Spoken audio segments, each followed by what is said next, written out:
তেহরানে আবারও হামলা চালিয়েছে ইসরায়েল। দেশটির সামরিক স্থাপনাকে নিশানা করা হয়েছে এ হামলায়। স্থানীয় সময় বুধবার এ তথ্য জানায় ইসরায়েলি সেনাবাহিনী। সামাজিক যোগাযোগ মাধ্যমেও ছড়িয়ে পড়েছে এ হামলার ভিডিও। আর যুদ্ধবিমান থেকে হামলা চালিয়ে ইরানের অভ্যন্তরীণ নিরাপত্তা সদর দপ্তর ধ্বংস করার দাবি করেন ইসরায়েলের প্রতিরক্ষামন্ত্রী ইসরায়েল কাতস। হামলার কথা স্বীকার করেছে ইরানের বিপ্লবী বাহিনী।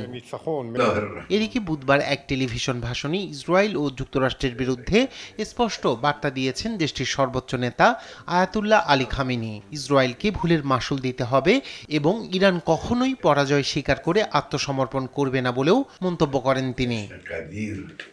আমি ইরানের মহান ও গৌরবময় জাতিকে অভিনন্দন জানাই। জোর করে চাপিয়ে দেওয়া যুদ্ধের বিরুদ্ধে এবং জোর করে চাপিয়ে দেওয়া শান্তির বিরুদ্ধে দৃঢ় অবস্থান নেবে ইরান। ইসরায়েলকে ভুলে চরম মাসুল দিতে হবে। ইরান কারো কাছে আত্মসমর্পণ করবে না।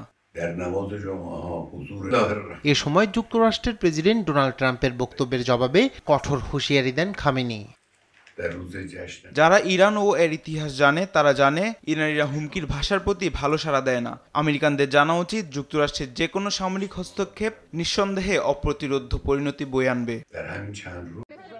এদিকে যুক্তরাষ্ট্র কি ইরানের পরমাণু স্থাপনায় হামলা চালাবে? সাংবাদিকদের এমন প্রশ্নে সরাসরি জবাব এড়িয়ে গেছেন মার্কিন প্রেসিডেন্ট ডোনাল্ড ট্রাম্প। কি করতে যাচ্ছেন তা কেউ জানে না বলেও জানান তিনি।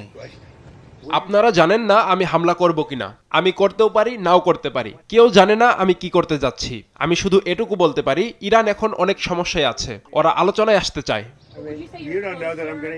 অন্যদিকে বিশ্ব এখন বিপর্যয় থেকে মাত্র কয়েক মিলিমিটার দূরে রয়েছে বলে মন্তব্য করেছেন রাশিয়ার পররাষ্ট্র মন্ত্রণালয়ের মুখপাত্র মারিয়া জাখারোভা।